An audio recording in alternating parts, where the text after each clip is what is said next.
নমস্কার, কেমন আছেন সবাই? চলে এলাম আজকে আবার এক নতুন রান্না নিয়ে। চটজলদি এক রান্না করে দেখাবো। আর তার জন্য আমার লাগবে কুমড়ো আর বেগুন। চলুন এবার রান্নাটা শুরু করা যাক। দিয়ে দেব সামান্য পরিমাণে 5 ফোড়ন, আর দেব দুটো শুকনো লঙ্কা। 5 ফোড়ন আর শুকনো লঙ্কাটা ভাজা হয়ে গিয়েছে। এবার এর মধ্যে দিয়ে দেব কেটে রাখা কুমড়ো। সময় দিয়ে দেব কুমড়ো আন্দাজে নুন দিয়ে কুমড়োটাকে ভেজে নেব। এই সময় দিয়ে দেব কেটে ধুয়ে রাখা বেগুন, দিয়ে ভালো করে বেগুন আর কুমড়োটাকে ভালো করে ভেজে নেব। এই সময় দিয়ে দেব বেগুন আন্দাজে নুনটা। কুমড়োর সাথেও আমি নুন দিয়েছিলাম, বেগুনের সাথেও নুন দিয়ে দিলাম।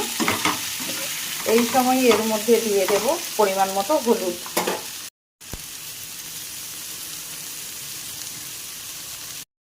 হলুদ দিয়ে দিয়েছি। এবার ভালো করে বেগুন আর কুমড়োটাকে ভাজবো।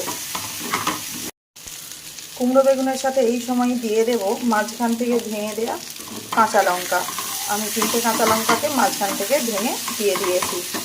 আর এটা সম্পূর্ণই এক নিরামিষ ভাজা। অনেকেই তো কুমড়ো ভাজা খান, কুমড়ো উচ্ছে ভাজা।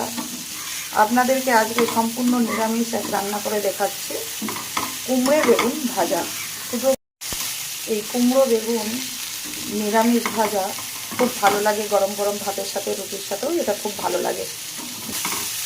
কুমড়ো ভাজাটা সবাই খান, কিন্তু কুমড়ো বেগুনকে এইভাবে তরকারি না করে একবার ভেজে গরম গরম ভাতের সাথে খেয়ে দেখবেন, অপূর্ব লাগে খেতে।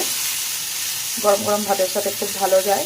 যদি আমি নুন আন্দাজে দিয়ে দেবো সামান্য পরিমাণে চিনি। যদি আপনারা চিনিটা পছন্দ করেন অবশ্যই দেবেন, না হলে আপনারা চিনিটা স্কিপ করতে পারেন। কুমড়োতে একটু চিনি দিলে খেতে ভালো লাগে, তো আপনারা এটা চিনি দিতেও পারেন, নাও পারেন। কুমড়ো বেগুন ভাজা ভাজা হয়ে গিয়েছে। এবার ওপর থেকে দিয়ে দেবো সামান্য পরিমাণে পোস্ত। পোস্তটা দিলে স্বাদ খুব ভালো লাগে। নিরামিষ তো, যারা নিরামিষ খান, পেঁয়াজ রসুন খান না, এই পোস্তটা দিলে খুব ভালো লাগে। পোস্ত দিয়ে দিয়েছি। এবার ভালো করে আরেকটু ভেজে নেবো। ভেজে নিয়ে নামিয়ে নিলে রেডি হয়ে যাবে। একঘেয়েমি কুমড়োর ভাজা, কুমড়োর ছক্কা খেতে যদি ভালো না লাগে, একবার অবশ্যই বাড়িতে এইভাবে কুমড়ো বেগুন ভাজা অবশ্যই বাড়িতে ট্রাই করবেন। দেখুন কুমড়ো বেগুন ভাজা একদম রেডি। এবার এটাকে আমি নামিয়ে নেব। এখন প্রত্যেকটা বাড়িতেই গ্যাসের সমস্যা রয়েছে।